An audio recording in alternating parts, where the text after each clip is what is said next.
13h, 14h, Europe 1, 13h. 13h32 sur Europe 1, Europe 1, 13h, la suite. Vous écoutez Céline Giraud et avec vous aujourd'hui Céline, Jules Torres, Nathan Dever et Louis de Raguenel. Et ces questions, où va l'argent des Français? Comment lutter contre le wokisme? Les responsables politiques de droite étaient rassemblés hier soir pour répondre à toutes ces questions. C'était le thème du sommet des libertés, hier au Casino de Paris, organisé, je le rappelle, en partenariat avec le JD News et l'Institut Périclès.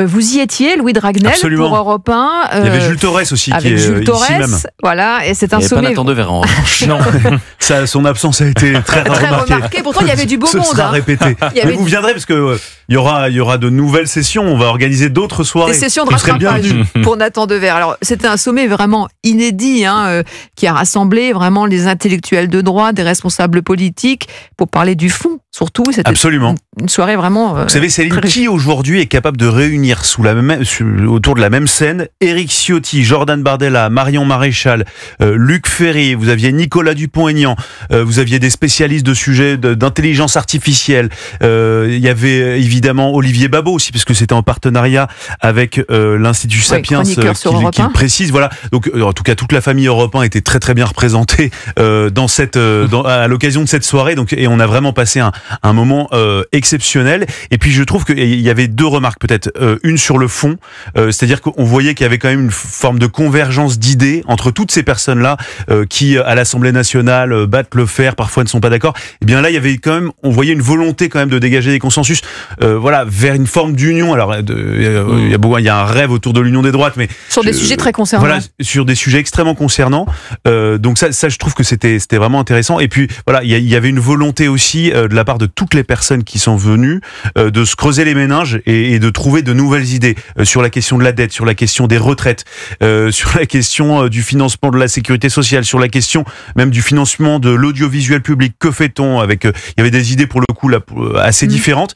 Et ce que j'ai vu, et parce qu'après j'ai discuté, Jules Torres, on s'est pas mal croisé aussi hier soir avec les gens qui étaient venus sur place, qui venaient d'ailleurs de partout, de Metz, de Nancy, il y a des gens qui venaient de Bretagne, du Sud-Ouest.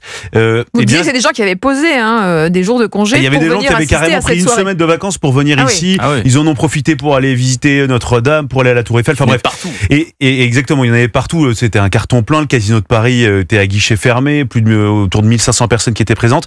Et donc moi, ce que j'ai trouvé intéressant, c'est que ce que disaient les gens, c'est que ils étaient nourris à la fin de la soirée parce qu'ils ont appris beaucoup de choses. Ça leur a permis de se faire vraiment un point de vue, un avis assez tranché sur des questions parfois qu'ils se posent, où on est quand même dans une société qui remet beaucoup de choses en question.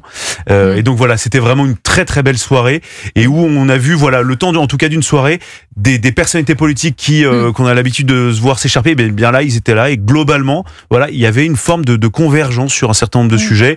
Et on vous donne rendez-vous, puisque fort de ce succès, évidemment, il y aura d'autres soirées qui seront organisées sur d'autres thèmes. Là, c'était le sommet des libertés au sens large.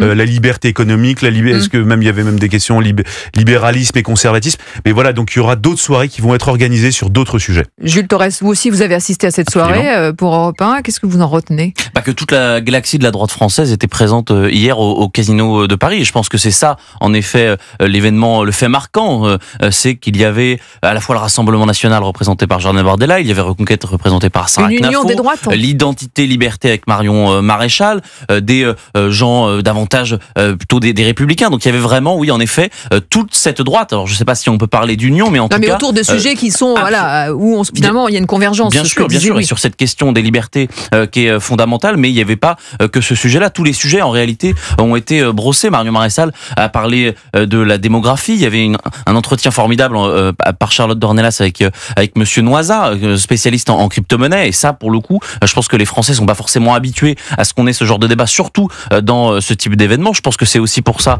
que c'est une réussite. Et en effet, il y avait des badauds, je peux dire, de partout. Moi, j'ai vu des personnes qui venaient d'Aix-en-Provence, qui venaient de Lille. Donc voilà, toute la France, entre guillemets, était représentée. Et en effet, c'est là où je pense que c'est intéressant, c'est que ça va amener d'autres événements, surtout à l'aune de la présidentielle de 2027, puisqu'en réalité, Elle va se jouer et sur les réseaux sociaux et sur les chaînes d'information et sur les radios, mais aussi avec ces événements et en effet à droite avec des personnalités de droite, mais surtout avec des thèmes de droite. Le thème de la liberté aujourd'hui, c'est un marqueur fort de la droite et on l'a bien vu hier au Casino de Paris. Et la liberté d'expression, bien sûr, sur notre antenne.